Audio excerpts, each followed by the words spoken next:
کیا آپ پریشان ہیں کہ آپ کے گھر میں لڑکا اور لڑکی جوان بیٹھے ہوئے ہیں، ان کی شادی نہیں ہو رہی، بار بار بات بنتی ہے مگر ٹوٹ جاتی ہے، نیک رشتے نہیں مل رہے، اور لڑکی والے بھی پریشان ہوتے ہیں اور لڑکے والے بھی اپنے لڑکے کی وجہ سے پریشان ہوتے ہیں کہ ان کے نیک رشتے نہیں ملتے، رشتے ملتے ہیں مگر بار بار ٹوٹ جاتے ہیں۔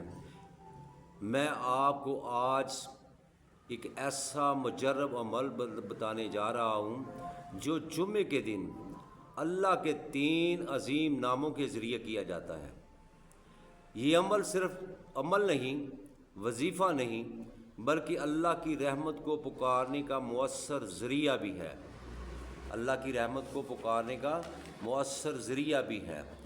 السلام علیکم ورحمۃ اللہ وبرکاتہ۔ میں ہوں میاں علی۔ سب سے پہلے درود و سلام صلی اللہ علی حبیبہ محمد وعلی آلہ وصحبہ وبارک وسلم۔ اکثر لوگ نیک رشتے کی وجہ سے پریشان ہوتے ہیں، رشتے نہیں ملتے ہیں تو بار بار بات بنتی ہے اور ٹوٹ جاتی ہے۔ اگر آپ کے گھر میں کوئی ایسا مسئلہ ہے، درپیش ہے، تو آج کا مجرب عمل آپ کے لیے خاص ہے۔ ویڈیو کو سکپ نہ کریں، یہ ویڈیو آپ کی زندگی بھی بدل سکتی ہے۔ اللہ رب العزت کے 3 صفاتی نام ہیں، آپ نے ان ناموں کو کو پکارنا ہے، اور آپ جب اللہ کے 3 ناموں کو پکاریں گے تو اللہ پاک آپ کی بات کو بھی قبول فرمائیں گے، آپ کی دعا کو بھی قبول فرمائیں گے۔ اللہ رب العزت کا یہ نام ہے یا لطیف ہو، جس کے معنی ہے دلوں کو نرم کرتا ہے۔ یا لطیف ہو، دلوں کو نرم کرنے والا یا نرم کرتا ہے، رشتوں کی بات میں رشتوں میں محبت پیدا کرتا ہے، قبولیت پیدا کرتا ہے۔ آپ اللہ کے یہ نام کو اور اس کے ساتھ یا عہد و وحد و نیت کا نشان ہے جو ہر رکاوٹ کو دور کرتا ہے۔ یہ اللہ رب العزت کا ایک ایسا صفاتی نام ہے جو ہر رکاوٹ کو دور کر دیتا ہے اور رکاوٹ کو ختم کر دیتا ہے، اور اللہ آپ کی مدد فرماتا ہے۔ یا حفیظ ہو، اس سے بندشیں ختم ہوتی ہیں، اس سے حسد ختم ہو جاتا ہے، اس سے نظر بد ختم ہو جاتی ہے، مکمل حفاظت ملتی ہے۔ آپ ان 3 ناموں کو، اللہ کے جو 3 نام ہیں، ان کا ورد کریں جمعے کے دن۔ جمعے کا جو دن ہے مسلمانوں کے لیے عید کا دن ہے۔ نبی پاک صلی اللہ علیہ وسلم نے فرمایا جمعے والے دن دعائیں قبول ہوتی ہیں۔ یہ دن برکت، قبولیت اور دعا کی خاص گھڑیوں سے، خاص رحمتوں سے بھرا ہوا ہے۔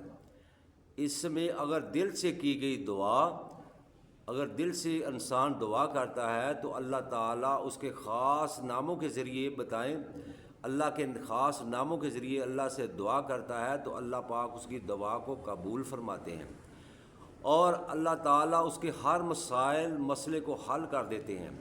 یہ عمل جمعے کے دن کسی بھی نماز کے وقت، نماز کے بعد کیا جا سکتا ہے۔ بہتر ہے کہ نماز جمعہ کے بعد کریں۔ اس کے 2 طریقے میں آپ کو بتاؤں گا، جو آپ مناسب سمجھیں، جو آپ کے لیے مناسب ہو وہ طریقہ اپنا لیں۔ پہلا طریقہ تو ہے کہ اگر آپ مسلسل 7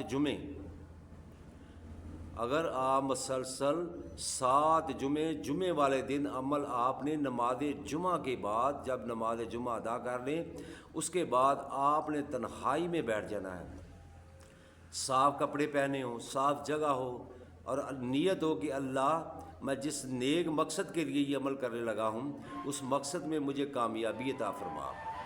آپ نے ہر جمعے 1100 مرتبہ پڑھنا ہے۔ اول اور آخر آپ نے 11 مرتبہ درود پاک پڑھنا ہے۔ جو خواتین ہیں ان کو مخصوص ایام میں یہ عمل چھوڑ دینا چاہیے، اس کے بعد وہ اپنا عمل پورا کر لیں تو انشاءاللہ شادی کی راہ میں جو بھی رکاوٹ ہوگی اللہ پاک اس کو دور فرما دے گا اور اچھا رشتہ خود چل کر آئے گا۔ دوسرا اس کا عمل کا طریقہ ہے کہ آپ نے اول اور آخر 11 مرتبہ درود ابراہیمی پڑھنا ہے۔ اس کے بعد آپ نے روزانہ بعد نماز عشاء کی نماز پڑھ کر تنہائی میں بیٹھ جائیں۔ بیٹھنے کے بعد کسی سے بات نہ کریں، موبائل بھی نہ دیکھیں، کسی سے گفتگو نہ کریں، اور 313 مرتبہ پڑھیں۔ 313 مرتبہ پڑھیں، پڑھ کر اپنے بستر پر جا کے سو جائیں۔ اور 313 مرتبہ جب پڑھ چکے تو اس کے بعد آپ نے دعا مانگنی ہے۔ آخرت میں دونوں ہاتھ اٹھا کر اللہ تعالیٰ سے شادی کی آسانی اور رشتے کی بندش اور رکاوٹیں اور دور کرنے کے لیے آپ نے دعا مانگنی ہے، اللہ میری دعا کو بھی قبول فرما، اور مجھے یا اللہ میرے لیے نیک پاکیزہ اور میرے حق میں جو بہتر رشتہ ہے عطا فرما، ہر بندش کو دور فرما، حسد کرنے والوں کی حسد سے محفوظ فرما، اور تمام رکاوٹوں کو ختم فرما۔ اللہ پاک ہم سب کو اللہ پاک ان 3 عظیم ناموں کے ذریعے اللہ کو پکارنے کی بھی توفیق عطا فرمائے۔ اللہ پاک ہم سب کی پریشانیاں دور فرمائے۔ میرے بھائی، اگر آپ کو میری ویڈیو اچھی لگی تو اس کو لائک اور شیئر کرنا۔ اگر آپ میرے چینل پر نئے ہو تو میرے چینل کو سبسکرائب کرنا، ساتھ لگی بیل آئیکن کو پریس کرنا تاکہ ہر نئی آنے والی ویڈیو کا نوٹیفیکیشن بر وقت آپ کو مل سکے۔ یہ عمل خاص وظیفہ نہیں بلکہ اللہ کی رحمت کو پکارنے کا مؤثر ذریعہ بھی ہے۔ جمعے کے دن کی اہمیت قرآن پاک میں سورہ جمعہ میں بھی ہے اور حدیث میں بھی ہے۔ دعا قبول ہونے کا دن ہے، نبی پاک صلی اللہ علیہ وسلم نے فرمایا۔ السلام علیکم ورحمۃ اللہ وبرکاتہ۔